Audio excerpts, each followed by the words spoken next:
Hey, what's up? Alan here from Damn Good Reviews. So I've been using the BedJet version 2 for a little over a month now, and thought it was time to really do the review. Is it worth it? Should you buy it? You know, is it better to have electric, blanket or something like that? Or is it really worth the investment? So I have it on right now. This is actually on the low setting. There's two settings that you can get, you can switch between. And this is just the low setting, but I have it up all the way. And if you look at the bedding right here, you can see how much air is going through it. So kind of cool. And it's been really working great. We usually have one of the blankets on, the electric blankets. Those are not always the safest idea to have. So this is hopefully a lot safer, I would think. You're not laying on something that's completely electric, and this is just blowing air through it. Now, some people think that it's, yes, I'm doing air conditioning on the bed. It's not an air conditioner. It's simply just a fan that's taking the air in the room and blowing either cool or warm air into their special cloud blanket, which actually has these little tiny holes in it. Kind of hard to see here, but the holes right there let the air flow through it. So I'm gonna go ahead, I'm just gonna turn this off real quick. Let's hit that again. And there's timers, so if you look at the remote here that it comes with, you can get different timing functions: cool, heat, turbo heat, and you can adjust the airflow as well as the sound. The version 2, which we have, also has an app where it runs through Bluetooth, so I'll show you that. Essentially looks like the same idea. So you can go ahead and look at that. You can control it, set up in different information for different people, depending on how you want to use it. So either way, it works really great. So really using this again for more than a month or so, it's really been great. The one thing that I will say, so this sheet, you put this down, then you put your other comforter on top of it, anything like that is fine. However, this is their dual zone cloud sheet, which means it's split. So if you're going to use the dual zone option, I did not know this at first, you actually need two BedJets. Now, it could be a lot of power if you're really using two BedJets. I think the top, the highest setting you can go is like 1800 watts. So if you're running two on the same line, that's going to be a lot. And I think if you really need dual zone, it's really dealing with somebody that needs, someone wants cool, someone wants hot. But from what I found, my wife and I, we're pretty comfortable with the same setting overall, either cool or warm, depending on, what we're looking for. And the problem with this is we only have one BedJet. So that dual sheet is actually sealed down the middle of it. And then the cool or hot air does not go to the other side. So yes, it gives you a chance to get a little bit closer, of course, but if you want to go to sleep and be comfortable on a big bed, you're going to need to get that single zone. So unless you have two BedJets, make sure you get the single zone. Also, we have the aromatherapy option. We tried it out, works great. It puts it through the mattress, but these are just like the little filters you can add to it as well. So they give you that in the box, which you may have seen in the unboxing, as well as the extender units, depending on the height of your bed.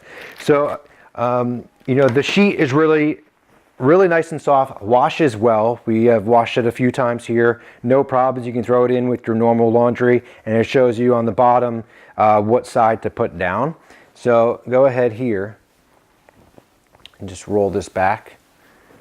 And then you'll see you have a couple different options of where you can hook up the BedJet depending on your setup. So if you look here, we have it right around where the export is, and then the BedJet, if we can see underneath here, is right here. So we have our low setting and the high setting. So the high setting is actually 1500 watts, and that's for the dual zone setting, and then there's also 800 watts. Now, typically, I don't really put it up that high at all. I mean, honestly, if we get into the bed and it's cold and I just want a little warm air, I'll put it on for 10 minutes, really on probably like the first or second setting, fan speed, and it's fine. I mean, if you put it on when we first started the video and the whole, sheet is like up in the air, that's really ridiculous. I don't really know that anybody would need it. So I do have it on the 1500 watt setting, but that 800 watt setting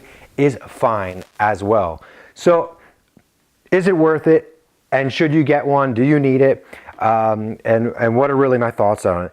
So unless you really want to spend the money and get that dual zone, you have, someone's hot, someone's cold. I think that's a little bit of an overkill.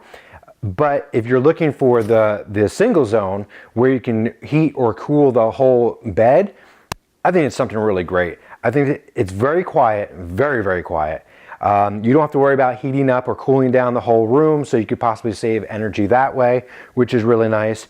And it really does the job. And if you do want it on throughout the night, another good thing is that it does have that, you know, little fan hum to it, could possibly help you sleep a little bit as well.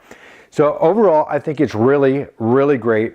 They do have a version 3 coming out very soon, which I'm going to post a link below. There's some things that are, the actual unit itself is a little bit slimmer, and there's been some really interesting upgrades to it, which I'll post below in the comments, so make sure to check that out.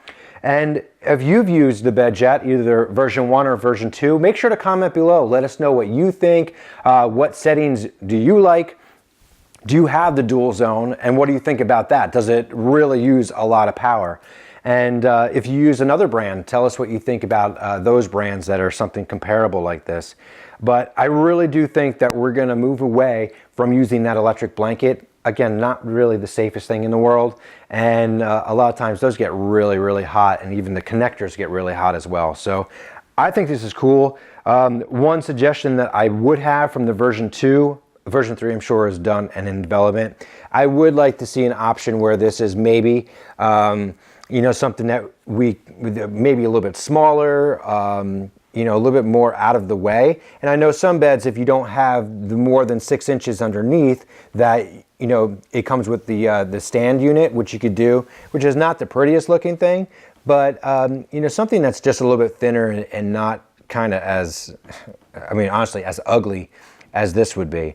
But, you know, you still have to get the airflow into the sheet itself. I mean, maybe it's something where it runs up, you know, smaller inside or against the mattress. I'm not even sure. Just some basic ideas and takeaways. That's really the biggest thing, and maybe a couple different colors that could come for the sheet and the top here. But overall, I mean, I'm really happy with the BedJet. I think it's really great. We've been using it right now. It's getting into, you know, fall, winter months, and it fluctuates. Sometimes I'll run some cool air, and usually when we get in at night, the bed is cold, but I'll run some warm air through it for like 10, 15 minutes, and it is perfect, especially on your feet, but you can feel it throughout your whole body. And then it's going to be the same idea when we get to the spring and summer months. Just cool it down. I will say that I am going to probably swap this dual zone sheet out for a single zone cloud sheet. That way we can both have the comfort for it. And then when we do want to get a little closer, I'll just switch it back to the dual zone and make my wife come over to my side. That's all. So I'm Alan from Damn Good Reviews. Thanks so much for watching. If you like this video, make sure to smash the like button. Of course, leave your comments, you know, share your feedback, and check out our recommended videos as well. So thanks again for watching. Make sure to like and subscribe right here, and we'll see you soon.